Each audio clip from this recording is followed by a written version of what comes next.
Arratsaldeon, Ongi etorriak, buenas tardes. Sean bienvenidas y bienvenidos a el segundo y último coloquio de Otsak, Sonidos, organizado por Jaki Unde. Creo que casi todas saben que es la Academia de las Artes, las Ciencias y las Letras de Aquitania, de Navarra y de Euskadi. Llevamos con este ciclo desde el año 2017, en el que hasta ahora hemos tratado de unir la música con otras artes, con ciencias, con la filosofía, con la arquitectura, etcétera, etcétera, en un formato de charla o de conferencia. Y este año hemos cambiado a un formato que sea un coloquio, un diálogo en el que traemos ponentes, personas de reconocido prestigio, de gran altura intelectual, de gran preparación. La semana pasada tuvimos a Arturo Reverter y a Fernando Palacios, y hoy contamos con Martín Llade y Tomás Marco, que nos hablarán de la música clásica y el público presente y futuro. Empiezo por Tomás, que está a mi derecha. Compositor, ¿qué voy a decir de él? Premio Nacional de Música en 2 ocasiones, año 69 y año 2002. Gestor musical, en el INAEM, Orquesta Nacional. Se puede decir que ha tocado todos los palos. También la docencia, escritor, Pensamiento musical y siglo XX, edita en 2003, es una referencia. Ha recibido el premio Ondas y otros muchísimos premios más. Yo le denominaría como un sabio. Martín Llade, él es donostiarra, periodista, escritor. Desde el año 2018, esa voz que retransmite el concierto de Año Nuevo, después de una manera además muy brillante, porque sustituir a Arteaga no era cosa fácil. Y sí, y es esa voz que hoy en casa les he dicho: ¿a dónde vas? Mira, pues van a estar Tomás Marco, y esa voz, la que se oye el día del concierto de Año Nuevo. Entonces, como soy muy pelma en casa, pues están obligados. Si quieren, no lo escuchan, y si no, eso es lo que hay. Dicho esto, él trabaja en Radio Clásica y es el conductor de Sinfonía de la Mañana, uno de los programas de absoluta referencia en Radio Clásica y en la música en España. Y vienen a hablar de música clásica y público. ¡Qué temazo! Que diría mi hija, qué temazo. Presente y futuro, algo de lo que hablamos muchísimo los profesionales, algo que nos preocupa a programadores, a intérpretes, a docentes, a todos en este gremio de la música. Y el formato de hoy es que Tomás y Martín, antes decíamos quién empieza. Tomás decía que empiece Martín, no sé quién empezará, ellos verán, que cada uno diserte un ratito y luego se entable un diálogo. Yo también pondré en medio, haré de, como decimos en euskera, de siricador, ¿no? Haré unas preguntas y luego al final daremos pie a que ustedes también pues hagan sus preguntas, que seguro que tienen muchas y muy interesantes. Por tanto, les doy la palabra, quien quiera de los dos que comience.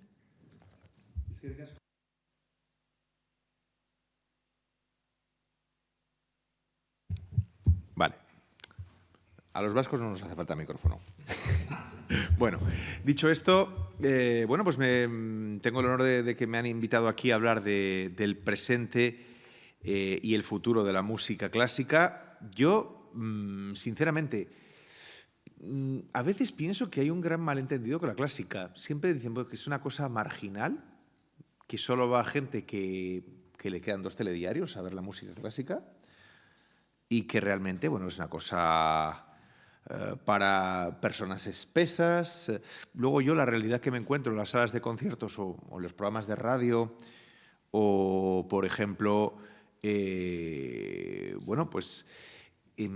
cuando el concierto de Año Nuevo, no sé, pienso, digo, ¿qué importa, la cantidad o la calidad? Porque desde luego quien ama la música clásica, pues no es un gusto superfluo como la canción del verano. Es algo que te exige un esfuerzo. Es como quien le gusta las montañas y bueno, hace esa preparación para subir a la cima. Yo recuerdo que cuando me aficioné a la música clásica, pues tenía 16 años, fue a partir de una película que descubrí a Sergei Prokofiev y Romeo y Julieta, me daba cuenta de, claro, que ahí la gente de mi alrededor no tenía esas respuestas. Digo, ¿esto por qué se ha escrito? ¿Cuál es el sentido de esto? ¿Y por qué esta música hace que quiera escucharla de forma obsesiva e ir más allá? O sea, quemarla en mi cabeza, escuchar 20 veces diarias ese descubrimiento, ir ampliando de una pequeña pieza del ballet Romeo y Julieta, Montescos y Capuletos a las suites. Luego, después de estarme machacando las suites 2 meses, entrar en las 2 horas y media del ballet y dices, oye, soy capaz de escuchar esto. Yo pensaba que era un aburrimiento, ¿no? Porque claro, yo recuerdo haber encontrado gente que me decía, ¿qué estás escuchando? Ah, pero no cantan. Digo, pero realmente, o sea, hay una parte de la sociedad en la que si no se canta, pues no tiene interés. No será por la letra de esas canciones que son las que más éxito tienen.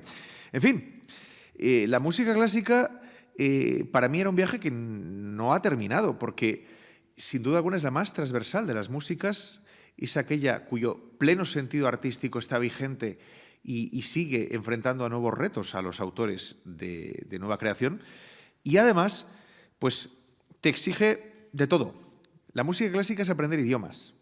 La música clásica es aprender de historia, de familiarizarte con poetas o con la poesía a la que quizás no te hubieras acercado, con el cine. Y no necesariamente porque los compositores de Hollywood pues tengan una influencia muy clara de Wagner o de Prokofiev o de Strauss, sino porque puramente pues, el mismo Prokofiev y autores como Korgol supieron maridar de forma excelente los elementos de un ámbito, extrapolarlos al otro y a su vez, de alguna manera, bueno, pues configurar un paisaje sonoro que se ha convertido en cotidiano ya no solo para los amantes de la música clásica. Es decir, la música clásica está en todas partes. La gente se casa y escucha a Felix Mendelssohn. Bueno, cuando nos morimos, bueno, dicen que ponen mucho Negra Sombra últimamente, pero en fin, la música de la muerte era la orquestación de Elgar de la marcha fúnebre de la sonata para piano número 2 de Chopin, que no es tan siniestra si se toca con el piano. Y cuando la gente... Bueno, pues cuando un niño va a nacer, pues no es inhabitual que se recomiende a las madres que lo familiaricen con la música, ¿no? Que tenga ya una visión desde el exterior grata, amable. La música clásica está en todas partes. Hasta, yo no soy amante del fútbol, pero me parece que el himno de la Champions es Zadok the Priest, de Händel. Y tantos y tantos ejemplos. En su momento los teléfonos Nokia tenían, no sé de quién sería la ocurrencia, tararán, tan, tararán, tan, tararán, tan, tan, es el gran vals de Francisco Tárrega. O sea que la realidad es que existe un San Benito de música aburrida, música que no tiene nada que ofrecer a las personas con prisa, con ansias de consumir vídeos de 30 segundos. Estamos en un momento en el cual me parece preocupante que las nuevas generaciones, ya empiezo a hablar como un viejo, pues están variando la percepción del consumo de los productos culturales o pretendidamente culturales. Por ejemplo, ya los tiktokers ya están logrando lo imposible. A los chavales ya no les gusta aguantar 90 minutos de partido con media hora de descanso y hasta los 30 minutos de prórroga. Ya los partidos de fútbol son como muy largos. Es decir, ahora se busca algo, eso, el tweet, un mensaje que quepa en pocos caracteres. Todo inmediato, todo de usar y tirar, la gracieta. El otro día había una reflexión muy curiosa, leí las memorias de José Luis Martín, que era uno de los responsables del jueves, decía, el jueves dejó de tener sentido cuando ya empezaron los memes. La gente se pasaba el chiste a los 30 segundos de que pasase lo de Rubiales y dice, ¿qué sentido tenía que nosotros sacásemos ese chiste a la semana? Ya habíamos quedado desfasados, era como hablar de algo de hace 10 años. Entonces, la inmediatez pues también está cobrándose víctimas curiosas. Es decir, si durante un tiempo el llamado gran público decías, no puedo meter a esta persona a escuchar una sinfonía de 40 minutos de Brahms. No, porque 40 minutos y sin letra. Pues evidentemente enseguida va a empezar a divagar, a decir, esto no acaba, ¿qué pasa? ¿Qué pasa? Es decir, esa sensación de algo novedoso cada 30 segundos. Lo nuevo que se renueva constantemente, como decía Pessoa, ¿no? de que lo que se harta el navegante es de ver novedades constantemente. La saturación de novedades al final lo convierte todo en monótono, ¿no? Bien, estoy observando un fenómeno muy curioso. Ya los youtubers pues están haciendo resúmenes de películas. Ya los niños ya no quieren ver la película, quieren ver a un señor con la gorra del revés que habla como si le hubiesen dado un puñetazo y le hubieran fracturado la mandíbula y te cuenta una película y te saca imágenes y te lo cuenta todo en 20 minutos. Y yo le decía a mi hija, ¿por qué no te pongo la película? No, porque ya me la ha contado este señor. Evidentemente, la clásica es quizás el arte en el cual se logra con más eficacia la ilusión de que el tiempo se ha suspendido. Y si observamos las fisuras de la Gioconda o las estatuas que nos han llegado fragmentadas de la antigüedad clásica, con la música clásica no sucede esto. Si ahora viene una pequeña orquestita, nos interpreta algo de un oscuro compositor de hace 3 siglos, lo estamos escuchando como si hubiese salido directamente de su cabeza, como si estuviésemos dentro de sus pensamientos. Es el milagro, lo intangible. Flota en el aire, no lo vemos, no lo podemos oler ni tocar. Y sin embargo, penetra en nosotros con una inmediatez única. Lo bueno es que es clásica. Entonces, todas esas preocupaciones de no hay público, no hay relevo, lo clásico siempre perdura. Los que no perdurarán son los que dicen que es caduca. Bueno, sí perdurarán, no perdurarán porque se morirán, pero vendrán otros a decir lo mismo. Pero bueno, a mí me gusta decirlo. Pues el Bad Bunny que yo encuentro particularmente detestable, bueno, pues dentro de 50 años nadie sabrá quién es. Quizás dentro de 5, pero de 50. Y el señor Ludwig van Beethoven, pues será conocido hasta el último día de la vida en la Tierra. Madre mía, qué trascendente me he puesto. Bueno, ha sido tan lapidario que no sé qué decir. Bien, yo voy a partir de una negación, que es que el coloquio es sobre música clásica y público. Y yo voy a negar que exista la música clásica y que exista el público. Porque existen las músicas clásicas y existen los públicos. A lo largo de una carrera de compositor durante muchísimos años me he dado cuenta de que el público no existe, que los públicos son de lo más variado y que dependen de muchas cosas, no solo geográficas, por supuesto que sí, sino también culturales, de los lugares, e incluso de las cosas más nimias. Bueno, si a mí me encarga de repente una obra, como ha ocurrido, una orquesta francesa, yo no estoy muy seguro, porque no soy francés ni vivo allí, de qué le gusta al público francés distinto que le pueda gustar al público español, pero seguro que le gusta algo distinto. Es más, cuando hago una obra X, porque me la han encargado o porque no sé si va a gustar igual en Barcelona, en Madrid, en Bogotá o en Helsinki, porque los públicos también son distintos, por sectores de edad, por sectores culturales, por toda clase de cosas. Y lo mismo ocurre con las músicas clásicas, porque creemos que existe una música clásica que nos gusta, a los que nos gusta toda. Pero eso nos pasa a los aberrantes profesionales como somos Martín y yo, pero a la gente general no. La gente que le gusta la música clásica le gusta una música clásica. Hay muchos señores que no les gusta más allá de Mozart y que se niegan a oír románticos, no ya modernos. Otros que, bueno, consiguen llegar hasta Tchaikovsky, pero no les pongas Stravinsky. Otros que incluso Stravinsky y hasta Bartók, pero a partir de ahí no digas nada porque eso no existe. Y en senso contrario igual, hay señores que están dispuestos a oír Xenakis, pero no están dispuestos a oír a Mozart. Entonces, son otros públicos, son otras músicas clásicas. Entonces, es muy difícil compaginarlos a todos. Pero sí creo que hay una cosa que los puede unificar al fenómeno tan raro de las músicas clásicas, que sería el hecho de que son músicas en principio creativas, que buscan una especie de comunicación de ideas y de sentimientos y no tanto un discurso económico inmediato. Aunque esto haya ocurrido. Un señor cuando escribía una ópera en el siglo XIX era para ganar dinero porque era la única manera que un compositor tenía de ganar dinero, haciendo óperas, los demás no ganaban un duro. Pero modernamente nos pasa igual. Resulta que nos encontramos con una música de tipo clásico, sea la actual o sea la histórica, y con otras músicas que lo que son es producto de una factoría industrial.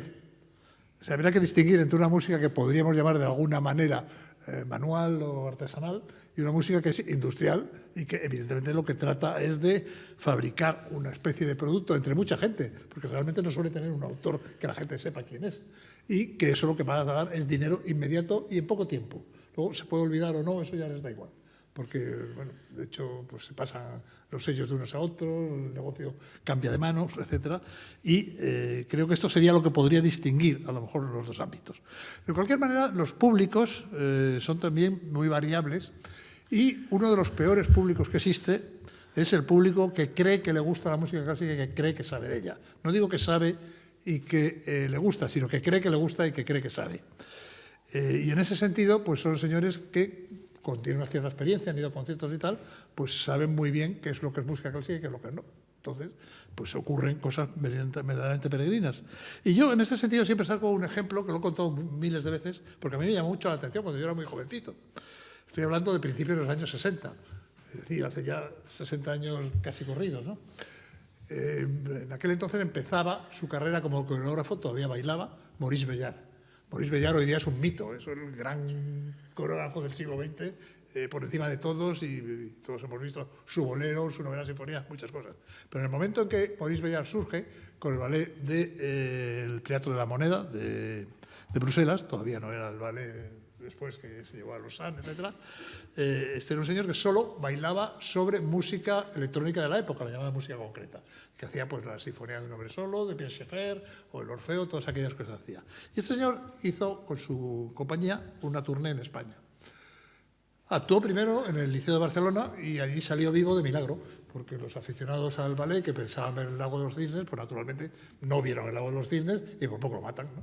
Después vino a la Zarzuela Madrid, allí sí estuve yo, y el resultado fue más o menos el mismo. Tuve la ocasión de conocerlo en aquel entonces, le pregunté, no, ahora vamos de gira por España y tal. Bueno, se fue de gira por España, volvió, al cabo de un mes o así, y volví a contármelo. Y dijo, bueno, ¿qué tal le ha ido? Ah, pues me ha ido muy bien. Además he tenido el mayor éxito de mi vida. Digo, ah, sí, ¿dónde? Me dijo, en Almadén. Yo me quedé.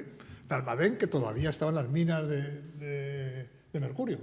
Y había tenido un éxito sin nombre en un sitio donde el público eran mineros. ¿Pero qué pasaba? Que los mineros no sabían que era el Lago de los Cisnes. Entonces no iban a ver el Lago de los Cisnes, iban a ver qué les echaban. Les echaron una cosa, les gustó y aplaudieron.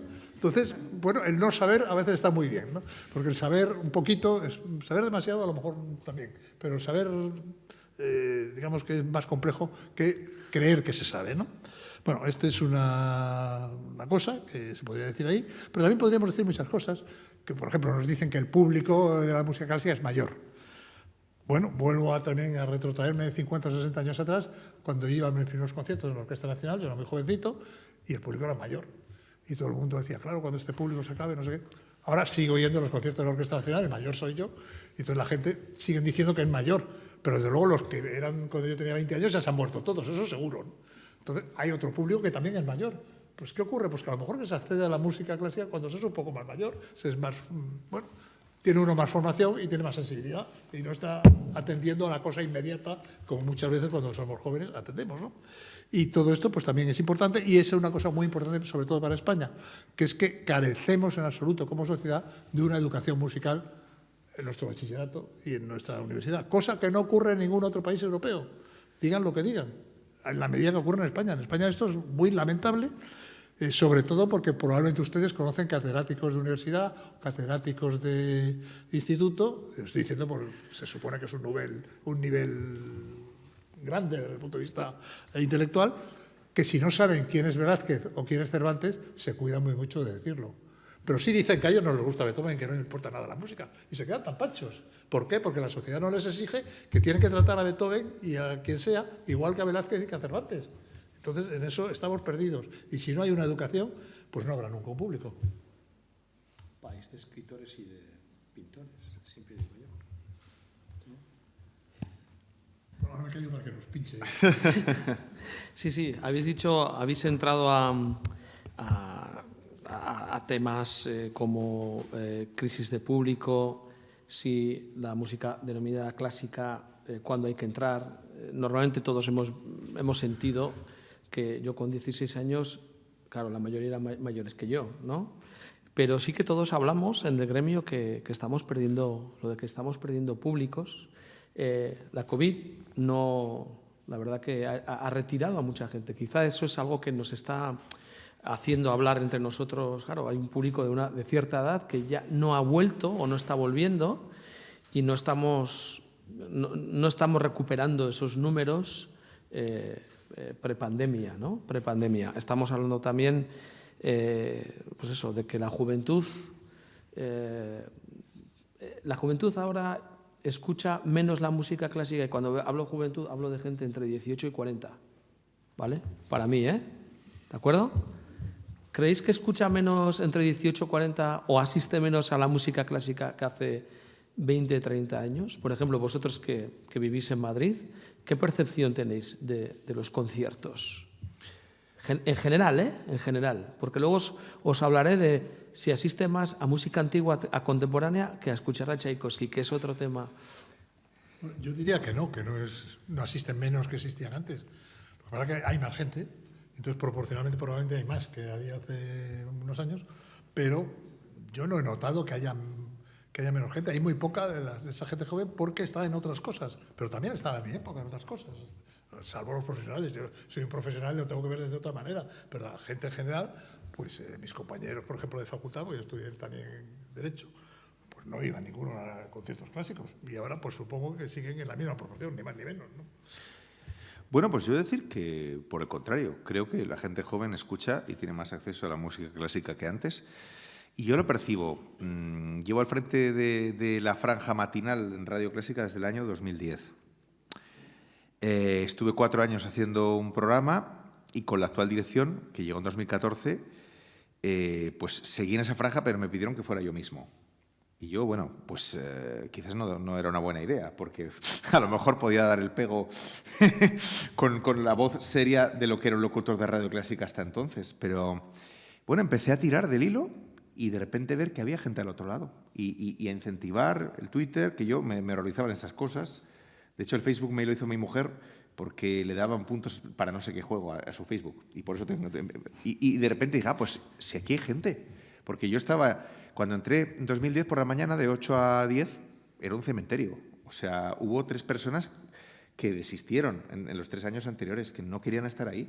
Era muy pronto y era nada, como estar mirando un acuario de peces en el descansillo de un hospital. Y de repente dices, oye, si la música es buena, pues entonces el mortuorio tengo que ser yo. Porque la música... yo siempre me dice la gente, ¿no te gusta Bruckner? Digo, pues no, pero la culpa no es de Bruckner, es mía. O sea, pero bueno, yo creo que a lo mejor cuando cumpla 60 años me entrará más. Que como dice Tomás, hay cosas que requieren más bagaje vital. Bien, pues la cuestión es que empezamos a tirar del hilo y vi que había mucha gente joven. Y yo me emocioné porque, bueno... Llegó a haber los primeros años de mi programa reuniones con los oyentes, un grupo de Twitter, y quedaron la primera, fuimos un grupo modestamente 18, pero la segunda que se hizo, que fue la época en la que nos dieron el premio Ondas por el programa, pues de repente 50, y porque pusimos quórum, porque si no, no entrábamos, y vinieron desde las Islas Canarias y desde Sevilla. Digo, ¿y esta gente? Digo, ¿cómo viene hasta aquí? Solo para que estamos aquí 4 frikis hablando. Pues a lo mejor es que no éramos 4 frikis. Y de repente... Pues yo me encuentro, la gente decía, ¿a ti cuándo te empezó a gustar la música clásica? Y hubo un chaval de 20 años, de universitario, y dijo, no, si es que a mí no me gustaba la música clásica. Yo un día empecé a oír a Martín y me gustaban las cosas que decía, y entonces me empecé a meter. Dije, hombre, pues mira, que hay gente que está deseando que le ofrezcas cosas, que le hables. Y tenemos mucha gente joven, y mucha gente me escribe que sus hijos escuchan el programa desde que eran pequeñitos. Y lo más importante, el otro día me pasaron la media de edad de las radios. Radio Nacional de España, 59 años, Radio 1. Radio Exterior y Radio 5, pues eso, 58 por ahí. Radio 3, 47. Y Radio Clásica, 55. Oye, no somos ni los que tienen la mayor media de edad, y no es tanta como pensábamos. Y otra cosa... Me acuerdo cuando me metí con el reggaetón, el concierto de Año Nuevo, que me pusieron a escurrir, me decían clasista. Y yo decía, no, clasista no, clasicista. ¿Metiste, perdón, con...? Con el reggaetón me metí. Ah, con el concepto reggaetón. Año Nuevo, sí. Sí. Recibí como 2000 mensajes insultantes y me sí. llamaron de todo. Y me acuerdo que decía, la música burguesa. Y yo, perdona, digo, de burguesa, nada. O sea, porque yo cuando empecé, pues me tenía que gastar 20 euros en comprarme un disco. La paga, ¿no? Con 17 años, ¿no? En comprarme un disco de Anonymous 4 en Armonía Mundi, me acuerdo del Códex de Montpellier. Y de repente dices, ahora, pues un chavalín dice, uy, ¿qué es esto? Que lo he escuchado en tal videojuego. Spotify. Ah, mira, y lo escucha. ¿Y quién sabe? Como tiene ese acceso inmediato, como ya no le cuesta dinero y no le cuesta más que unos segunditos de calibrar, pues yo creo que mucha gente joven puede ahora probar qué le gusta. Porque también hay una cosa, no a todo el mundo le gusta seguir la corriente. ¿Quién decía que solo los peces muertos siguen la corriente? ¿No? Hay gente que le encanta hacer sus descubrimientos, es decir, que sea un hallazgo personal, no que le haya venido un amigo, que sea lo que escuchan sus amigos o que sea lo que dice la tele que tienes que escuchar. Es decir, que de repente ha llegado a un sitio por sus propios medios. Y ya ese descubrimiento, de alguna manera, a veces al que lo vive, lo convierte en parte de una experiencia que desea, de alguna manera, una vez que ha entrado en ese privilegiado ámbito, convertirla en algo colectivo y encontrar gente con la que comparte esos intereses comunes. Muchas veces dices, yo encuentro gente que quiere que le guste la música clásica, que no le gusta, pero que puede hacer lo posible para ver qué música es la que lleva dentro. Yo cuando comencé, intenté con 15 años con Brahms, con Mozart, con Chopin, me gustaba, pero me faltaba el punctum que hubiera dicho Roland Barthes, me faltaba la explosión. Llegó Prokofiev y esa fue la explosión. No podía dejar de escucharlo. Y a partir de él empecé con los otros, porque ya me abrió la sensibilidad a ese tipo de música, a ese tipo de texturas, a esa duración, a todo el bagaje que tiene una obra en su interior, la inspiración, el contexto histórico. En fin, que no hace falta esto para disfrutar de una obra, por supuesto. No hace falta ni que sepas, como habéis dicho, quién la ha escrito, porque la obra se explica a sí misma. Pero evidentemente cuando te fascina algo, pues también está la mitomanía y quieres saberlo todo, ¿no? Y decir, qué bueno, y esta obra la han grabado 200 orquestas, pues voy a escuchar las 200 versiones y además puedo con YouTube y con Spotify, o sea que... Y por eso una cosa que me encanta es de ese público que cuando hay conciertos conmemorativos por algún hecho, y yo me encanta, dices, ¿sabes qué público no está acostumbrado? El que aplaude entre movimientos. Estos no son de todas las semanas. Y una cosa muy divertida, y es que Tomás Kwastov, pues este intérprete que, bueno, pues víctima de la talidomida, pues tiene esta enfermedad y es uno de los mayores transmisores del Lied alemán, pues de la obra de Schubert. Y él cuando pues canta, por ejemplo, El viaje de invierno, que son 24 canciones, ¿no, Tomás? Creo. Y él siempre va y dice, y fue a San Sebastián y dijo, en la quincena, por favor, no aplaudan entre movimiento y movimiento. Y bueno, claro, también a lo mejor se topó con un público que no tenía un nivel de inglés muy avanzado y entendieron lo contrario y aplaudieron las 24 veces. Y ya lloraba el hombre de desesperación. Pero bueno, oye, Tomás, de todos modos, si tenemos esa carencia educativa respecto a la música en nuestro país, que alguien venga a las salas de conciertos, entonces tiene doble mérito, porque no ha contado con ese apoyo, sino que ha llegado por un camino más largo, pero ha llegado. Por supuesto, tiene mucho mérito. El público español yo lo doy más mérito que a ningún otro europeo porque tiene menos medios de acceder a ellos. Un alemán tiene todos los medios del mundo. Sí. Un francés tiene bastantes medios y un italiano también. Y un inglés, no digamos, y los nórdicos aún más. Pero un español es que no tiene ninguno. Y como decía el célebre filósofo, no es lo mismo que una persona sea naturalmente ignorante a que se la haga ignorante por medio de la educación y del entretenimiento diario. Y una cosa más que cuantitativa. Sí. Bueno, yo tengo ahí, quiero contar una anécdota sobre la educación, ¿no? Y tengo una anécdota, viajamos el Orfeón Pamplonés a San Petersburgo a las Noches Blancas el 2018. Avión Pamplona-Frankfurt para luego tomar otro Frankfurt a San Petersburgo. Viene la sobrecargo y me dice, usted es el director, ¿no? Sí. Que el copiloto quiere hablar con usted. Digo, ¿pasa algo? Porque escuchaba la voz de un par de bajos ahí, un poco así, pero no están armando un alboroto. Adelante, cierra la cortina, sale el copiloto, Usted es el director en inglés. Hago la conversación en inglés. ¿Sí? A un alemán se le entiende muy bien, además. ¿Y a dónde van? Y si me han dicho que van, sí, no, pues mira, tenemos un concierto con Valery Gergiev, bueno, 2 y tal. ¿Y qué van a interpretar? Tal, y tal. Y esto con Jaron. Y ustedes hacen Berlioz, Damnation de Faust. Bien. Y luego Ein Deutscher Requiem. Y bueno, ¿y eso quién lo dirige? Y tal. ¿Y qué tal con el alemán? ¿Y qué tal con la Ich Laut? Y tal, y tal. Digo, ¿esto qué? Digo, pero oiga, ¿usted qué? Usted, no, yo estudié ingeniería, pero yo cantaba en el Universitätschor de München. Claro, el nivel de un piloto alemán de 40, 45 años que ha estudiado ingeniería, pero ha cantado en un corazo como el de la Universidad de Múnich, que hay 200, hay un montón de vídeos en YouTube, ¿no? Esto nos da la idea, ¿no? Aquí, ¿qué ingeniero? Sí hay alguna escuela de ingenieros que hay coros, pero ¿qué universidades, qué institutos tienen coros, bandas? Eso es algo donde tú has dicho, ¿no? Los dos sabéis. ¿Creéis que esto tiene solución? Porque siempre se habla, este país, siempre cada X años hay un sistema educativo. Es decir, ¿tiene solución el sentido que en la educación alguna vez se va a dar importancia a las artes en general, no solo la música, o creéis que es un caso perdido? Es que eso lo tienen que hacer los políticos, y los políticos están formados por la gente a las que no han tenido acceso a eso ni les importa nada, con lo cual no lo harán nunca, ¿no? De momento, yo desde luego me voy a morir sin verlo, pero espero que hay gente aquí más joven que a lo mejor lo pueda conocer, de lo cual me sentiré muy orgulloso. Pero realmente hay, por ejemplo, un ejemplo, tú acabas de decir lo del coro de este señor que era alemán, y parece que los alemanes han inventado la música, cosa que no es cierto, aunque ellos creen que sí. Pero, en todo caso, yo te puedo poner un ejemplo de un país que todos decimos que no es culto y que vaya como son, que es Estados Unidos. Estados Unidos tiene unas universidades que todas tienen orquestas sinfónicas, teatros de ópera, bandas y de todo. Y yo me acuerdo una vez, hace años, me invitaron a ser jurado del premio Villalobos en Río de Janeiro, en Brasil. Y aquel año tocaba coro, porque tocaba cada año una especialidad para la cual Villalobos hubiera escrito algo. Villalobos había escrito para todo, con lo cual cambiaba mucho, ¿no? Entonces me tocó coro. Y ganó el coro de la Universidad de Austin. Y me dirán, claro, el coro de la Facultad de Música de la Universidad de Austin. No, señor.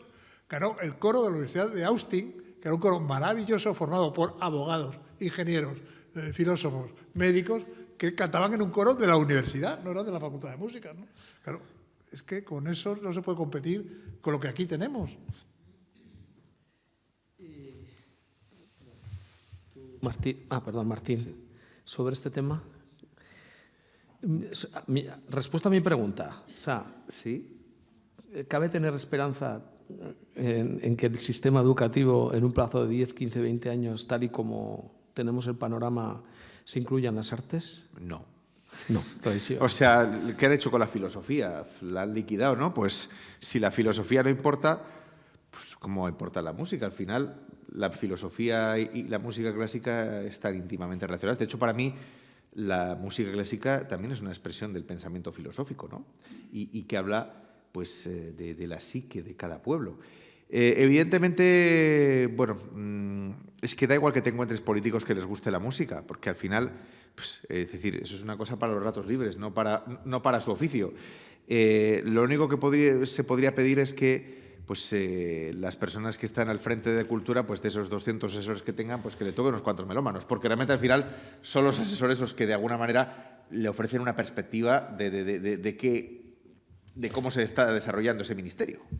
¿Puede ser el problema que estemos pensando más en ocio que en cultura? Es decir, que cuando alguien va a visitar un museo va a pasar un rato, una mañana, va a consumir, a sacar fotos. Bueno, es que es cierto que cada vez más, es una cosa que cuando yo era joven no ocurría, pero ahora se confunde lo que es entretenimiento, lo que es ocio, con la cultura. Entonces va todo junto, ¿no? Y bueno, ya ha habido una época en que había ministerios de cultura, pero ya no existen los ministerios de cultura. En general van metidos dentro del deporte, del no sé qué, de la moda y muchas cosas, ¿no? Que yo no digo que no haya que atenderlas, pero que ya hay un totum revolutum en el cual se entienden menos las cosas, ¿no? Lo que pasa es que, claro, es que es curioso, sin ese apoyo, y yo veo que los conciertos tienen una afluencia de público bastante respetable, no solo en Madrid. O sea, si te vas a ciudades de provincia, como muchas veces casi no se hace nada, pues se hace eso y la gente va. Es decir, y tenemos un nivel de orquestas, tenemos muchas orquestas. Y bueno, en los años del ladrillazo se hicieron auditorios por toda España, que bueno, alguna utilidad hay que dar. Algunos están vacíos, es verdad, ¿eh? Pero ciertamente, al calor de eso, bueno, pues entre los años 90 y principios de siglo y tal, pues se asistió al nacimiento de muchas formaciones. Y hay muchos festivales. A ver, otra cosa es que hables con los que gestionan esos festivales y pues debe ser una tortura, pues los vaivenes presupuestarios, la retirada de fondos cada vez más y bueno, algunos movimientos en algunas comunidades autónomas donde ha habido pues vuelcos electorales y de repente pues ha llegado un nuevo gobierno que ha dicho que la cultura el que quiera que se la pague y adiós. Entonces, no doy ejemplos porque es que cualquiera puede abrir el periódico y verlos. Entonces, lo que hace falta es la fe de ese público irreductible. Para mí es el público. Y el público y también esos miles de estudiantes de música jóvenes que hay en España que, oye, pues que quieren intentarlo. O sea, por lo menos decir, venga, quiero ser músico, puedo. Y tenemos una cantera maravillosa de músicos jóvenes. Y también de compositores, Tomás, también hay una hornada muy buena. Entonces, pues si el público, un público fiel está de acuerdo y también hay muchos músicos y muchas instituciones, pues hay que seguir dando la lata a estas personas que no quieren oír. Mira, hay que seguir dando la lata arriba y decir, mira, o sea, necesitamos ser una sociedad formada, concienciada, y una sociedad sin música es una sociedad que hará oídos sordos a todo. En nuestro gremio, a mí me gusta hablar de gremio, hablamos mucho de, quizás no será que la liturgia del concierto ya es algo decimonónico, esto que todos vistamos igual o de oscuro, habría que cambiar para atraer a más público, a diferente público, habría que cambiar la liturgia o salir, por ejemplo, en un concierto sinfónico de obertura, concierto, segunda parte, sinfonía. Esto es algo que es habitual por lo menos de hablar de ello. Luego nadie ponemos soluciones, pero el formato, la liturgia, puede ser algo que retraiga al público. Yo creo que no, porque se han intentado toda clase de formatos y han funcionado, no digo que no funcionen, pero no funcionan más que el tradicional, con lo cual pues tampoco hace falta cambiar demasiado, si no funcionan muchísimo mejor. Lo que yo creo que falta la experiencia al contrario, digamos, ¿no? Hubo una experiencia muy bonita y luego diré por qué acabó, porque acabó por motivos muy feos, que se hizo en Berlín hacia los años 80, yo participé en ella, que era que en la Filarmonía decidieron hacer conciertos de rock pop y en medio una obra contemporánea rigurosa. Entonces iban grupos pop berlineses y en medio se escogía una obra, que en aquel entonces escogieron el concierto para violonchelo de Lutosławski, obra que aparentemente es lo menos atractivo para un chico que vaya a ver un concierto pop, ¿no? Bueno, pues yo asistí al primer concierto, asistí a varios de ellos. En el primer concierto, primero actuaban unos grupos, tal, después empezaba el concierto de Lutosławski, no había quien callar a la gente, y además empieza con un pianísimo, un violonchelo, tal y cual. A medida que avanzaba el concierto de Lutosławski, aquello se iba calmando. Luego empezaban a escuchar.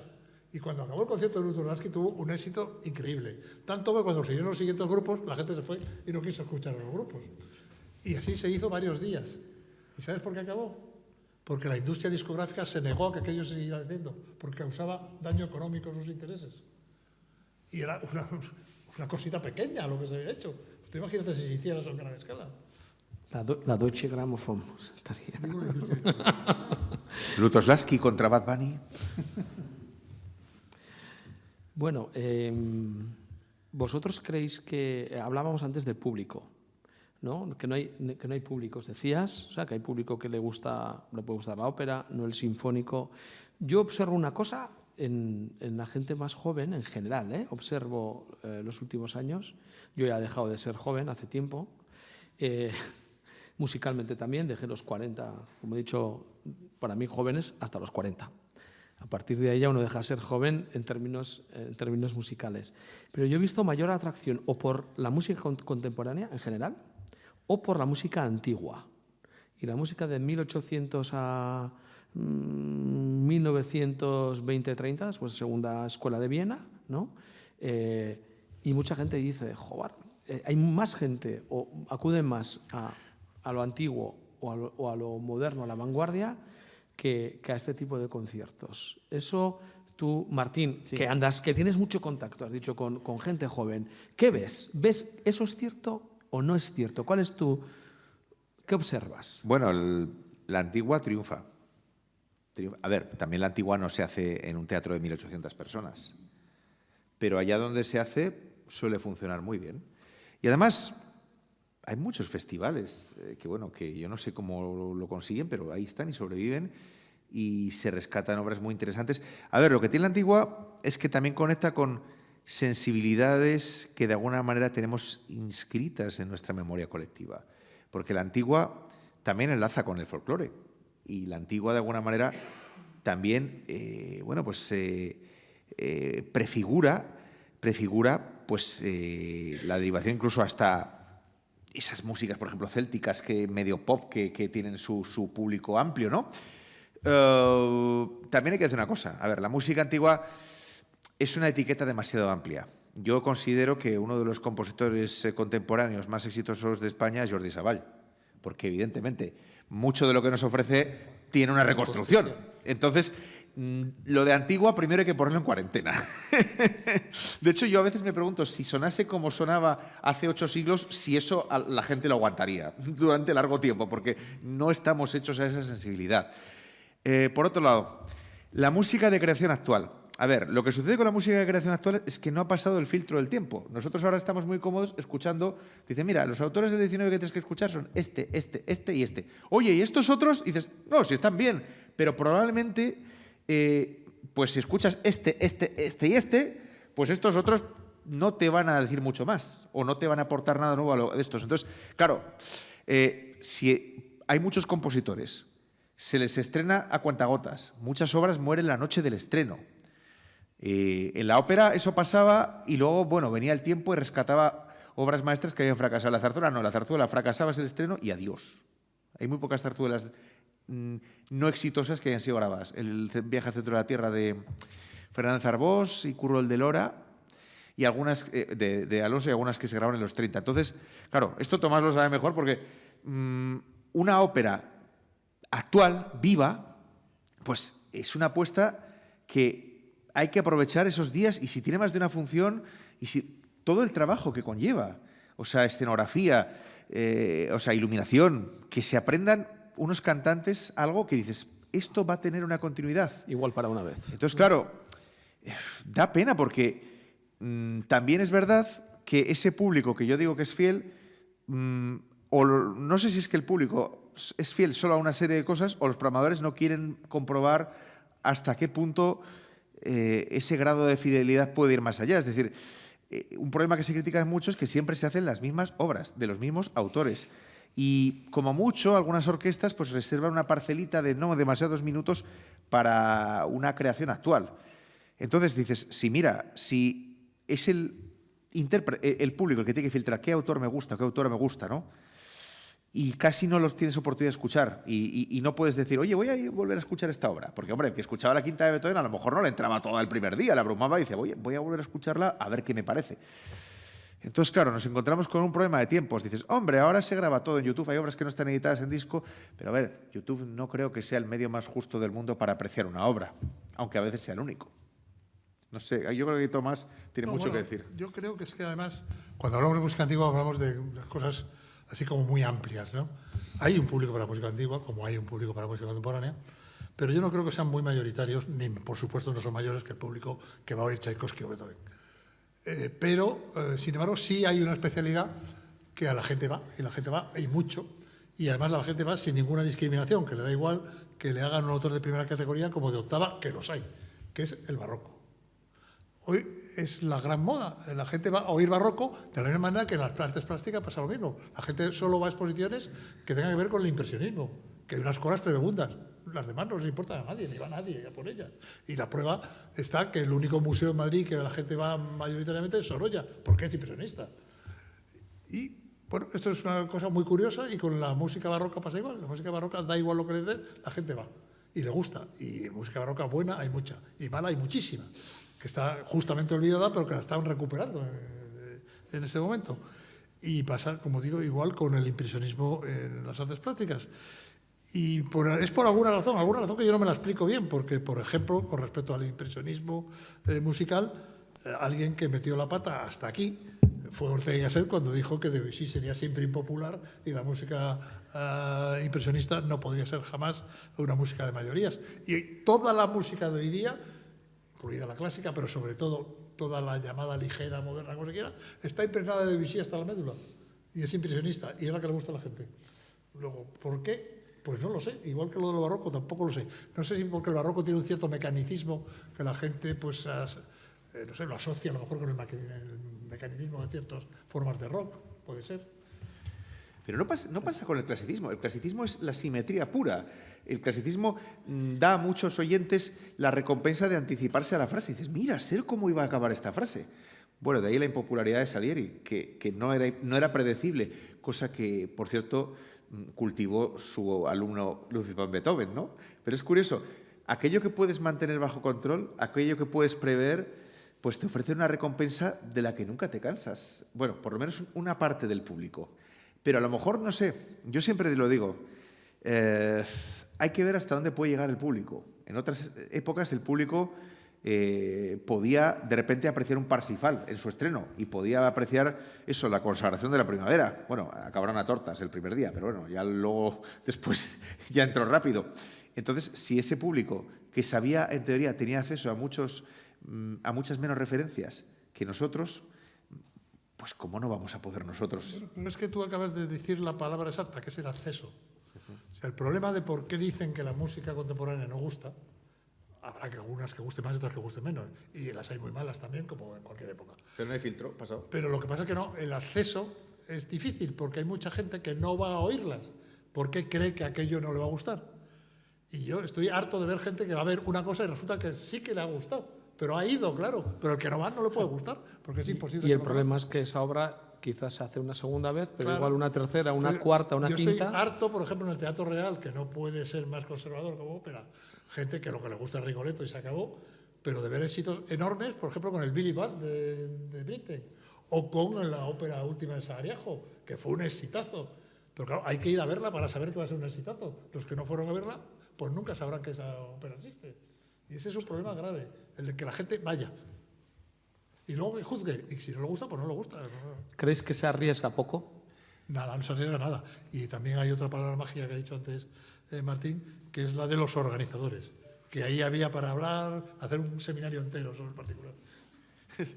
Oye, hay una cosa cierta. En Estados Unidos, es que claro, en Estados Unidos es distinto. Ahí van a taquilla los compositores y digamos que no tienen pues el sistema de la Europa occidental, donde más o menos ha habido o hay pues una preocupación a lo largo del siglo XX, de la posguerra, de que haya una representación, de que haya una cantera, de que tengan, bueno, aunque sean ciclos a veces con escasas visitas, que tengan un foro donde estar estos autores, ¿no? Entonces, en Estados Unidos sí que, digamos que los creadores, hay de toda índole, pero hay muchos que de alguna manera, bueno, pues se pliegan a un lenguaje con el que el público sintoniza porque no plantea grandes rupturismos. Por ejemplo, la música coral contemporánea estadounidense goza de gran predicamento y tiene una serie de autores totémicos que se cantan en España, por ejemplo. Bueno, no sé, a ver, claro, dices, si para acercar al público tenemos ya que variar el camino, es decir, olvidarnos de los últimos 70 años e ir por otro lado. No digo volver a la tonalidad pura y dura, no digo volver a escribir sinfonías de Mozart, sino probar otras fórmulas, combinar elementos antiguos y modernos y decir... Se está dando mucho eso.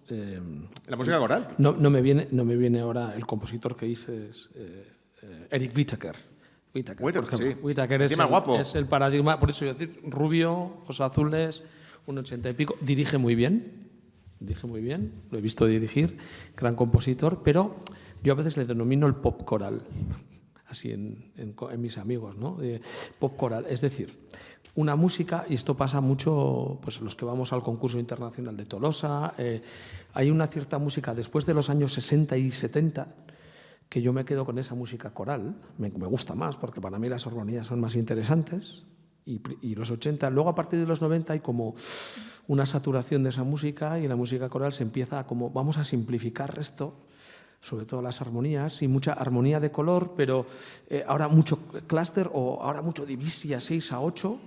Yo me gustaría que muchos ahora compusieran a 4 voces así desnudito, y en do mayor. A ver qué hacen, pero sí que yo he visto esa simplificación, y que en el mundo anglosajón, que hay por cierto unos coros, habéis dicho antes Estados Unidos, hay unos coros de universidad impresionantes, o sea, algo de un nivel vocal, ya no tienen ese vibrato que podían tener antes americano controlado, o sea, es algo impresionante, pero hacen este tipo de música que desde luego está muy lejos de vanguardias, pero han hecho ese tipo de producto que sí funciona, no solo en Estados Unidos, sino están vendiendo mucho, y en esto tenemos a compositores vascos, sobre todo a la escuela guipuzcoana, que son los que fuera de España son los que triunfan. Javier ¿no? Busto triunfa en Japón. Javier Busto, pero muchísimo. Josué Elverdin, por ejemplo, es otro. Pero son unas armonías, sinceramente, muy poco interesantes. Bueno, entonces dices, ¿voy a ver algo agradable o voy Pero mira, ese es un problema que vosotros que lo conocéis bien, pertenece a un grupo muy particular de composiciones como es ese tipo de música coral. Pero ya que has sacado el problema de Estados Unidos, que es un problema de taquilla, como tú dices, primero voy a decir que hay otro que no es de taquilla, que es el de las universidades. Y en las universidades se hace música a punta de pala, ¿no? Pero bueno, digamos el puramente que va a taquilla. Hay en estos momentos una cosa curiosísima, que es que quizá entrar en el repertorio de las orquestas sinfónicas americanas es bastante difícil. Aunque la mayoría de las grandes, he asistido en una ocasión a cómo, cuando era Jesús López Cobo era su titular en la orquesta de Cincinnati, cómo funcionaban. Hicieron la programación del año, yo estaba presente, y había una señora que hacía números tal de lo que decía López Cobo que iba a hacer. Decía, muy bien, me quite $50.000 de ahí, que no llegamos. Entonces, usted quita lo que quiere, pero no se me pasen los $50.000. Y luego llegó un señor que en aquel entonces era Jonathan Kramer, que era un compositor que decía, aquí tiene 20 partituras americanas, de aquí me toca 7. Las elige usted, pero de estas 20. Y eso se está haciendo mucho. Pero aparte de eso, es que hay un fenómeno muy particular, que es que en este momento donde más se está componiendo óperas y donde más éxito tienen las modernas es en Estados Unidos. ¿Por qué? Porque aquí tenemos la idea que en Estados Unidos existe el Metropolitan. Y a lo mejor la ópera de Los Ángeles. Y es mentira. Hay millones, bueno, millones no, pero docenas y docenas y docenas de teatros en los sitios más inverosímiles. En Minnesota, no digamos ya San Francisco, Los Ángeles, en Colorado, en Denver, en San Luis, en Houston. Todo eso tienen óperas y estrenan óperas y además tienen éxito. Y por eso, al final, acaban imponiendo sus productos. ¿Por qué se toca Philip Glass en todas partes? ¿Por qué se toca John Adams? Ahora en el liceo están haciendo Antonio y Cleopatra, que se acaba de estrenar en Estados Unidos y ya están en el liceo. Pero eso es porque están vendiendo bien un producto. Bueno, es que hacen de todo. Yo, la cosa más sorprendente que he llegado a ver, que no es de un compositor contemporáneo, es que hicieron Madame Butterfly. Dices, ¿qué tiene de novedoso? Bien, con cantantes japoneses y estadounidenses. Dices, vale, pues que se les ha ocurrido adaptarla y los estadounidenses cantan en inglés y los japoneses cantan en japonés. Y tú lo ves y dices, a ver, suena un poco raro. Y dices, oye, pero mira, hay que darle vuelta, ¿verdad? Es decir, como diciendo, venga, esto no se ha hecho todavía, pues ya está hecho. Bueno, pero eso lo hacen porque son ricos, pero los pobres hemos hecho algo similar. Porque me acuerdo cuando yo era muy joven, yo me metía en el coro de la zarzuela para poder ver las obras cantando en el coro. Hicimos un Boris Godunov donde el protagonista hacía en ruso, pero luego había otro que lo hacía en serbo-croata, luego había una que lo hacía en francés, otro que lo hacía en italiano y el coro lo hacíamos en italiano, por supuesto. Entonces, era un Boris Godunov políglota, absolutamente. Estaba comentando antes que es el mundo de la música coral, lo que yo conozco, ¿no? Entonces, este tipo de compositores, hablábamos de los guipuzcoanos, yo decía que no son compositores que sean unas armonías muy elaboradas o muy interesantes para la melodía, tienen una vena melódica, pues los Javi Busto, el Verdi, en cambio, y tienen un éxito por todo el mundo. Quizás, cuidado, no no le quito valor, simplemente intento objetivizar, ¿no? No es esa armonía que pueden tener otros o esas texturas, pero triunfan. Quizás lo que tendremos que hacer en la Europa occidental es americanizarnos en ese sentido para tener más éxito de público. Puede responder a otra cosa, si me permites. Y es que, a ver, toda sociedad, y máxime una como la nuestra, tan ruidosa, tan sobresaltante, con los medios de comunicación queriendo que nos dé un infarto todas las mañanas. Y yo recuerdo, pero esto viene de lejos, antes incluso de las redes sociales. Me acuerdo que un verano, a ver, esto puede sonar un poco sensible, pero recuerdo cuando una de las treguas de ETA, ¿vale? Ese verano todo eran perros que mataban niños. Estos perros, es peligroso, hay que prohibir. Y yo decía, yo creo que estas noticias pasan siempre, pero como este verano, gracias a Dios, tuvimos una etapa desconocida de que hubo durante unos meses, pues se sabía que no se iba a matar a nadie, que de repente los perros se habían vuelto locos. Y tú dices, es que la prensa quiere crearnos miedo, quiere crearnos inquietud. ¿Por qué digo todo esto? Porque esa música coral que enlaza de una tradición de música sacra y de la polifonía, etcétera, etcétera, y de ahí bebe Arvo Part, por ejemplo, sí, pues nos aporta pues un momento de introspección, una quietud, un pozo de espiritualidad que está ausente en lo que es nuestra distribución de la vida cotidiana, prisas por llegar a un sitio, atascos, en fin, el hecho de que cada vez está todo más automatizado, que tienes que hacer la declaración de la renta, que si no pones aquí a lo mejor te ponen una multa de 200 euros porque no le has dado al clic y la gente mayor no sabe. En fin, necesitamos algo de tranquilidad. Y de vez en cuando aparecen pequeños milagros. Me acuerdo cuando la película El Gran Silencio, que eran 3 horas de no hablar, que transcurría en un convento, en un monasterio alemán, de repente un éxito de público. Y de repente te encuentras con que Hildegard von Bingen se convierte en un icono New Age. Y dices, Hildegard von Bingen, si eso tendría que ser de gente pues solamente de la música antigua. Entonces dices, no, como de repente la poesía mística española del siglo de oro, pues encuentras adeptos donde menos te lo esperas. Hay una necesidad de lo espiritual. Y esta música coral, aunque los textos no sean necesariamente litúrgicos, pues se enlaza con ello. Y quizás en ese sentido, bueno, pues viene a ser un sustitutivo mucho de más calidad que el chill out de los 90. No sé si es descabellado lo que acabo de decir. No. Bueno, luego habría otro, cuando hemos hablado de los americanos, creo que hay un fenómeno que debíamos aprender de ellos también, que es que la presión de la periferia acaba haciendo saltar a los grandes centros culturales. En ese sentido, como he dicho, se han creado muchísimas óperas que son muy recientes, ¿no? Y que encargan cosas y van teniendo éxito. Y eso ha provocado que el Metropolitan, Los Ángeles, tengan que hacer también óperas. Porque no olvidemos que los grandes éxitos de la ópera americana en el último medio siglo viene de teatros que no son esos. Einstein on the Beach, por ejemplo, quizá la ópera más representada americana, y cuidado que es larga y pelmaza, durante 4 horas. Bueno, esto se estrenó en un teatro fuera de Broadway, en el Quinto Pino, en Nueva York, y estuvo meses aquello. Y luego, pues de ahí, Philip Glass acabó en Chicago primero, luego en Nueva York y en todos los grandes teatros del mundo. Y a John Adams la pasó lo mismo. Nixon en China fue una cosa así periférica que ya ha llegado a todos los grandes teatros. Y bueno, pues como acabo de decir, Antonio Quilopatra, ahí está en Barcelona al mes de estrenarse por ahí, ¿no? Entonces, en España deberíamos empezar también a hacer una cierta presión periférica para que Madrid, Barcelona, Bilbao, Valencia, Sevilla, que son los grandes centros musicales, pues hagan cosas también, ¿no? Bueno, yo tengo una experiencia, no sé si contarla aquí, pero bueno, a ver, recientemente pues me he estrenado como libretista de ópera con un Lazarillo de Tormes con música de David del Puerto, y esto se estrena en el Corral de Comedias de Alcalá de Henares, un lugar muy propio porque tiene 400 años. Y eso cierra mi libro, ¿no? Sí. Ah, pues mira. Bueno, pues la cuestión es que resulta que invitan a 40 representantes, porque es clásicos en Alcalá, de la Comunidad de Madrid, pues gente dedicada a la gestión teatral. Y me acuerdo que se me acerca uno en la salida.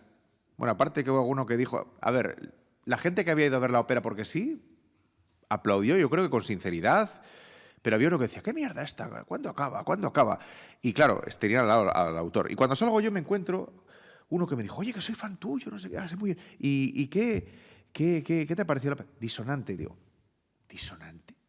Dije, pues si esto le parece disonante, no sé, no quiero pensar otras cosas. Y entonces, claro, dije, ¿quiénes eran estas personas? Pues eran personas que contratan los espectáculos de las fiestas de los pueblos y las funciones teatrales. Entonces dices, a ver, la intención probablemente de quien invitó a estas personas era buena, pero dices, claro, pero es que estas personas, yo qué sé, es como si de repente te traes yo qué sé, pues a los fans del cine gore de terror, ¿no? Y les metes a ver una sesión de una retrospectiva de Antonioni. Dirán, ¿qué es esto? ¿Qué es esto? Esto es para morirse, pero de asco, ¿no? Entonces dices, creo que el hecho de gestor cultural es un término muy amplio. Y un gestor cultural que sepa lo que quiere la gente de su pueblo ver en las fiestas, pues probablemente seguro que tiene buen olfato para ello. Pero evidentemente también tiene que haber una persona en esa misma localidad que sepa si hay una parte de ese público que puede asimilar un producto cultural de otra índole, no para tanta gente, pero que también es perfectamente disfrutable. Bueno, es que la gestión cultural en España no sale de ningún sitio. Quiero decir, no hay gente que se forme como gestor cultural como ocurre en cualquier país europeo. Aquí el gestor cultural es o porque él tiene vocación, o porque tiene la ocasión de llegar allí, o porque es sobrino del concejal de cultura, que es lo que suele ocurrir, ¿no? Pero que aquí no hay una profesión de gestor cultural y eso lo sentimos mucho, ¿no? Pues, sí, hay másters. Eso creo Sí, que... ¿quién contrata lo de los másters luego?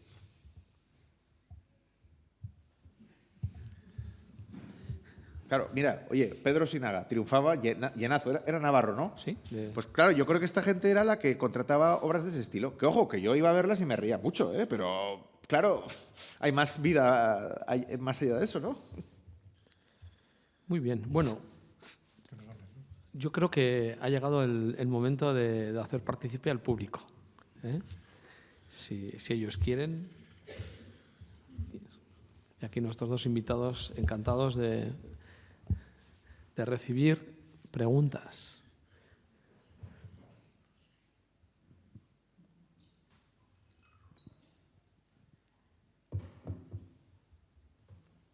Yo les recomiendo que empiecen, porque después, cuando empieza uno, quieren ir todos. Sí. Esto va a ser como lo del concierto de Lutoslawski. Voy a... ¿Tienes? Sí. Voy a empezar yo entonces, pues.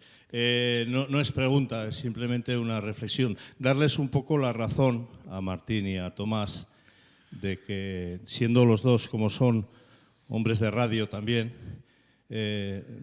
habéis dicho que en la música clásica marginal y mejor no entender nada, más o menos.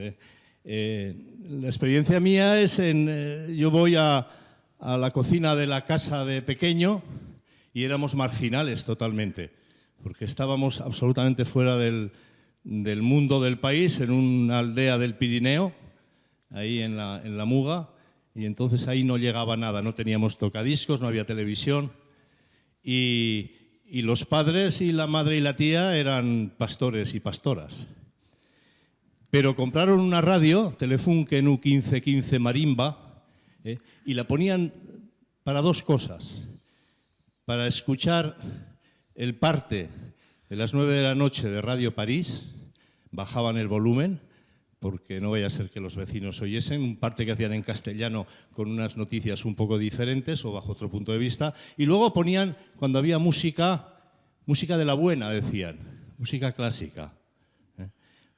Los tres hijos, luego ya vinimos a Pamplona, y ahí quedó sembrada una afición por la música, la radio y la familia, y nietos ya de aquel abuelo, aquella abuela y aquella tía, pues hoy en parte se dedican también a la música. Con lo cual, no sé si esto aporta mucho, pero la radio, ahora igual ya no en Radio de Galena, sino en el móvil o en internet o vete a saber dónde, y la semilla invisible también de la familia. Y nada más. Pues yo creo que eso no solo es muy bonito, sino que además es muy cierto. Es que si hay una semilla en la familia, ya es una semilla que crece. Y si esa semilla estuviera apoyada además en las instituciones que enseñan, etcétera, etcétera, pues sería mejor todavía. Pero desde luego la familia es el sitio principal y primero. Yo me he recordado una escena de una película preciosa de los hermanos Taviani, Padre Padrone. Recuerdo más que la habrás visto. Cuando Gabino Leda, ese campesino sardo al que su padre saca de la escuela, no sabe prácticamente leer ni escribir, le pone solo en el monte a pastorear las ovejas y dormir al raso, y un día aparecen dos personajes y uno de ellos lleva un acordeón, y de repente es como si saliera el sol, y él se ve ante un mundo nuevo que lo maravilla y que decide que él no se va a quedar allí. Y es que vienen tocando la obertura del Murciélago de Johann Strauss hijo. Y es un momento precioso. Creo que esa no era la música que él escuchó el auténtico Gabino Leda, en cuyas vivencias se basa la película, pero bueno, un choque tremendo. Dices, alguien que está allí, en mitad de la montaña, y le llega la música de Strauss, y de repente dices, ¿qué es esto? ¿Qué es esto? Quiero saber más. Y bueno, por eso digo, es imposible predecir la sensibilidad de cada persona que sin una referencia previa pueda rendirse ante la llamada de la música. Es decir, porque la música apela al sentimiento y el sentimiento no está escrito. El sentimiento se lleva dentro o no se lleva. Y eso es.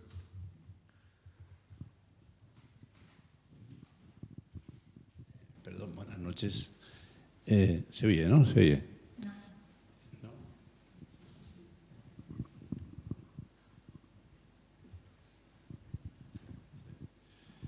Buenas noches. Mi caso es parecido al señor este. Yo soy de un pueblo de la montaña y bueno, es muy, muy parecido. Un día allá no había radio ni nada, o sea, no había música de nada. Y un día, pues el Laita, vino a Pamplona a vender terneros, vendía algunos terneros y apareció en casa con una radio debajo del brazo. Y claro, nuestro pueblo, como es muy alto, manejábamos con onda larga o aquella cosa que tenía 50.000 interferencias, pero como es muy largo, muy alto, podíamos oír ciertas emisoras de radio nacional y tal. Y oíamos Radio París, como él dice, a las 11 de la noche, después de recoger los ganados en verano en la hierba, oíamos aquello. Y allá me empezó a gustar la música. Y el caso es que había un programa en Radio Nacional, Radio Clásica, que es lo que es ahora Radio Clásica, a las 6 de la tarde, que era música y noticias, y que lo lideraba una señora, se llamaba Julita Calleja. Igual os suena, ¿no? Sí, lo conocí bien. Sí, pues allá me Martín supongo que no, pero yo sí la conocí muy bien a Julita Calleja. No llegué. Allá me empezó a gustar a mí pues la música. Ponía a Tchaikovsky, que después he reconocido que era Tchaikovsky, y ponía pues a Mozart, y que he reconocido que era Mozart. Y después ya, como en el caso de este señor, pues yo vine a Pamplona con 20 años a trabajar, ¿no? Y durante un lapsus, pues bueno, el asunto era el trabajo y bastante era. Y me empezó a aficionar pues la música que se llevaba en aquel tiempo, en los años 60, 64. Empezaron a salir los folk, Peter, Paul and Mary, los de Mamas and the Papas y el principio de Bob Dylan, ¿no? Y los country, somos los de country. Pero llegó la otra época, el tiempo fue pasando y llegaron los años 70 y oí a Schubert. Y lo oí la primera vez de crío en la iglesia de mi pueblo, que vino pues el cura de Saragüeta, de otro pueblo cercano, y tenía una voz de barítono fabulosa y cantó el Ave María de Schubert y me encantó. Luego hubo otro episodio, bueno, estoy contando de mi vida, que me gustó muchísimo, que fue el funeral de mi abuela, que esto que hablábamos ahora de los funerales y tal. Pues el funeral de mi abuela tenía pues algunos parientes curas y hicieron un coro de 3 voces, tres curas abajo en el altar y 4 o 5 en el coro y cantaron el requiem de Gregoriano, puro y duro. Y aquello fue fabuloso, ¿no? Y ya en Pamplona, bueno, de Bob Dylan y tal, empecé a oír a Schubert y me pasé a Schubert. Y después ya, pues después de Schubert, pues ya todo lo que quieras demás. Y bueno, lo de la edad y la música, pues yo creo que los que vamos a los conciertos, pues tenemos una edad ya, todos. Pero yo creo que se va asimilando a medida que se vaya haciendo uno mayor y va asimilando más cosas, ¿no? Y va descubriendo. Yo no digo, como algún pariente mío decía, que de Brahms para aquí no se ha hecho nada decente, ¿no? Pero después he empezado a oír a Stravinsky, que al principio me parecía bastante inhóspito, y ahora lo oigo estupendamente. Y ya de Lutoslawski o Bartók o tal, pues los toleros, digamos, que el oído se va haciendo y se va evolucionando. Quiero decir que en la música en la clásica hay una evolución paralela a la persona y yo no entiendo los que dicen que es que a mí me relaja, no, a mí me cuesta esfuerzo. Cuando ponen una sinfonía en el Baluarte, yo estoy dirigiendo la sinfonía con el director, ¿no? Y en fin, hay que meterse dentro y dedicarle un cierto esfuerzo. Bueno, muchas gracias. Pues yo creo que tiene usted toda la razón. Y además hay una cosa, que es que el hecho de que la música o cualquier arte pueda relajar o pueda venir bien desde un punto de vista del descanso mental, no tengo nada en contra de ella. Pero la esencia, digamos, más íntima del arte y la música no es esa, ni mucho menos, no la de relajar, sino al contrario, en excitarte para que vayas hacia allá y descubras cosas, ¿no? No es una cosa para estar haciendo que vengan, sino para ir hacia ella, ¿no? Y bueno, y también es verdad que aunque seamos muy mayores cuando vayamos o cuando empecemos a comprender o con lo que sea, que los primeros recuerdos, como los que han puesto el señor, como los que ha puesto usted, marcan mucho. Yo mi primer recuerdo musical, y creo que me hice músico allí, porque en mi familia no había músicos, mi familia era toda de juristas, lo tuve con 3 años. Bueno, no quiero contarlo aquí porque no me va a contar mis batallas, pero creo que es cierto que a partir de ahí pues uno va desarrollándose, va haciendo sus historias tal, y acaba, vamos, y ese recuerdo de 3 años lo tengo como si lo hubiera vivido antes de ayer y tengo 81, o sea que no.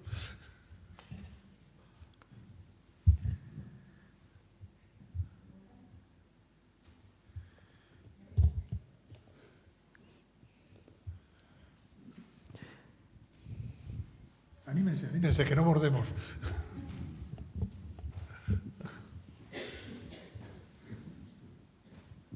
Hola, buenas. ¿Está? Sí. Hola, buenas tardes. Gracias por esta charla, coloquio. Bueno, a mí me ha animado un poco porque yo sí que pienso que hay una crisis de públicos, que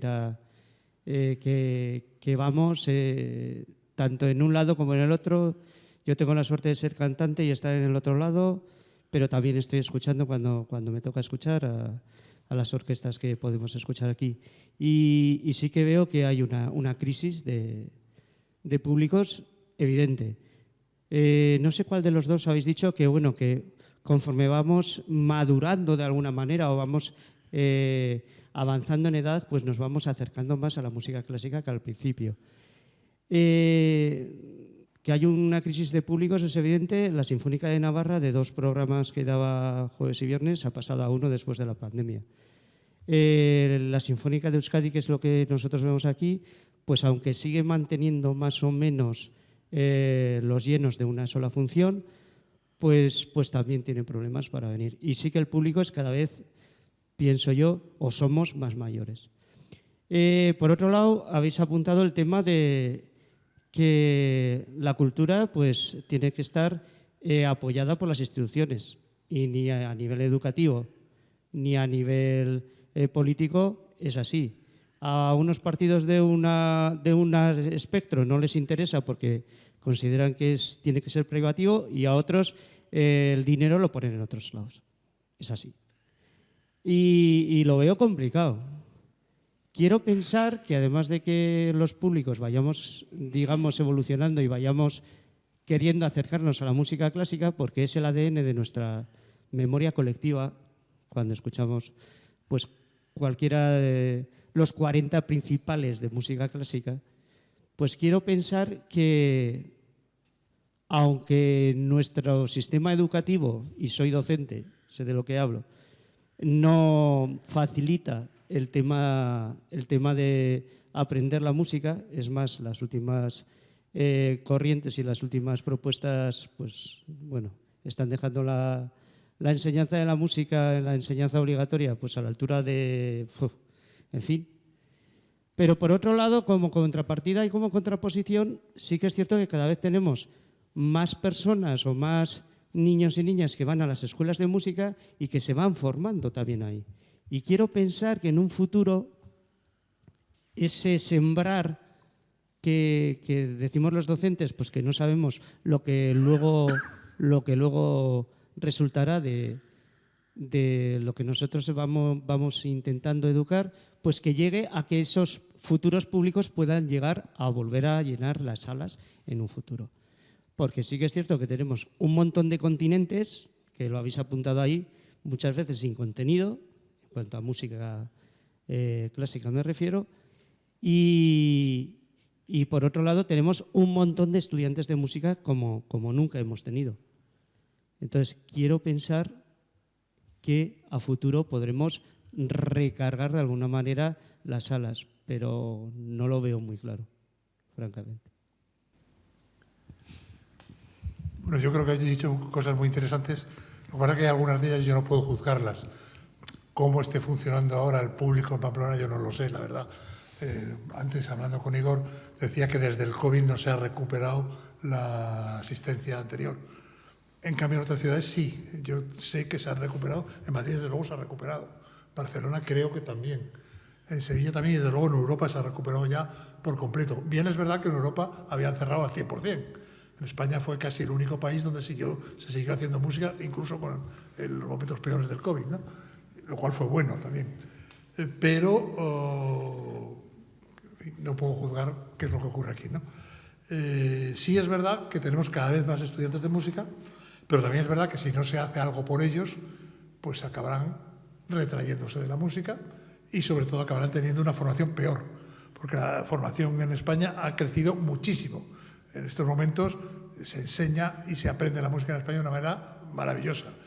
Cuando yo era joven, o te ibas fuera a completar o no tenías nada que hacer. Ahora conviene irse fuera también porque ves otras cosas, pero se puede uno formar completamente aquí sin necesidad de salir de los Pirineos para allá, ¿no? Pero esto es tan frágil como cualquier otra cosa, como es el sistema de orquestas que tenemos en España ahora, que es magnífico. Cuando yo era joven había 2 orquestas medio decentes en el país y ya están, ¿no? Y ahora pues hay una veintena de orquestas de primera categoría europea, ¿no? Lo mismo ocurre con los teatros de ópera, que hay 4 o 5 que están funcionando muy bien y otros, bueno, también. Y entonces pues no habría ninguno, porque había el liceo que encima funcionaba muy mal en la época en que yo era joven. Pero todo esto es siempre frágil y depende de una voluntad política, económica y educativa. Y si eso no existe, a la larga todos se hundirán. Martín, ya para darle cierre a la velada. Bueno, hay que tener fe en el futuro. La música clásica nunca dejará de escucharse, nunca dejará de hacerse y evidentemente, bueno, pues son problemas que no quisiera estar yo en la piel de quienes tienen que hacer esos números y aman verdaderamente pues este arte. Pero sea como fuere, pues gracias a que hay personas que creen y tienen fe en que esto tiene que salir, pues contamos con un panorama estupendo. De hecho, hay un dato que a mí me parece esperanzador. A ver, no para las salas de conciertos, evidentemente, pero que hace unos años un estudio ofrecía que resulta que el país del mundo donde más música se escuchaba por habitante en Spotify era España. Y digo, gustar gusta, de eso no cabe duda. Algo es algo. Sea Spotify. Spotify. Bueno, pues muchísimas gracias a los dos. Eskerrik asko. Que nos veamos en más de estas. También a ustedes, querido público. Ya veremos el año que viene pues, cómo venimos con otra edición de OTSAC, en qué formato, ya veremos. Pero bueno, siempre es muy agradable tenerles a todos ustedes aquí. Muchas gracias también al Archivo General y Real de Navarra, que tenemos allá a Joaquín, como siempre en la última fila, discreto, pero bueno, no le gustará que diga estas palabras, pero hay que agradecérselo también, que siempre nos acogen también en este marco incomparable. Y nada más, muchísimas gracias a ustedes y hasta otra.